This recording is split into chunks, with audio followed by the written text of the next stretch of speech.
I would like to make an experiment here.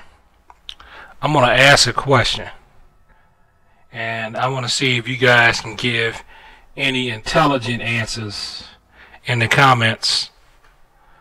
And if I feel like the comments are making a point, then I'm not going to make a video on this topic. But I'm going to put this out here. Someone I know is an Oreo. Pretty much been an Oreo his entire life. Always called an Oreo, etc., etc. Tons of white people, tons of white friends. Not that there's anything wrong with that, but you know, if there was anybody that you would say was white oriented, it's him. Actually, I know two people like that. So let me two people that I can say the following about. Oreos, right? Dated, made it white, hung out white, they're black. Now, their children live in a black area, predominantly black area. Go to predominantly black schools for the most part, except for one little bit here and there, but ended up being in predominantly black schools. Their children, all around black people. Why didn't the Oreo-ness get passed down from one generation to the next generation? That's something I would like for someone to comment on.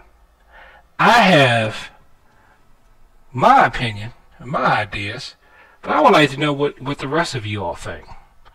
I'm telling you now, any racist comments will be deleted. Okay, so don't, if your comment is simple, I didn't say you had to give what I think is the right answer. Okay? I want to know what your honest answer is, or why you think. Take a second to think about it. Don't write anything until you thought for at least 120 seconds.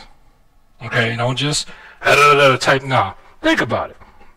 Why would an Oreo not pass on the Oreo-ness to their children? Now, I have known some people who are Oreos who married interracially. Oh yeah, that's right.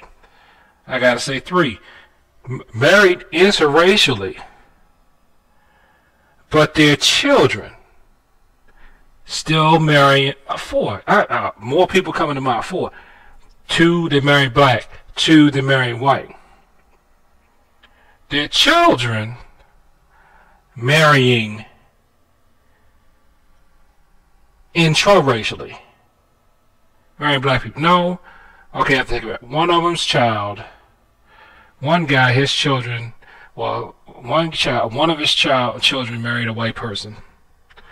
And people act like they were shocked. I'm like, one of her parents is white. Why wouldn't she marry somebody white if her parents didn't tell her to hate white people or anything like that? Duh. Gosh, what's wrong with you? Anyway, I'm rambling. But why would the Oreo-ness not get passed on from one generation to the next? You would think if a person was a quote-unquote Oreo, those Oreo values would be passed on to their children. Either their children would marry interracially, or their children would behave in the Oreo, quote-unquote, Oreo manner. But they don't. And this is not to say that I think that only white people can be academic or things like that. No. There are some black people who do really have a Eurocentric mindset. And it's not very many of them. But when you meet them, it's kind of creepy, at least to me. You know, it's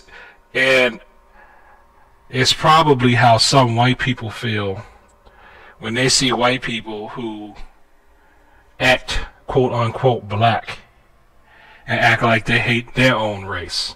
They probably think that's creepy too. And if they do think that's creepy, believe me, I will understand. because I don't know why you would hate yourself that much. It's one thing if you grew up around like most people that live in New York talk like they live in New York. You know what I'm saying? But it's another thing to ape the thoughts and abilities of another group to the point where you don't even like yourself. That's weird. But anyway, comment please. Why would an Oreo not pass on their Oreo-ness to their children? Thank you.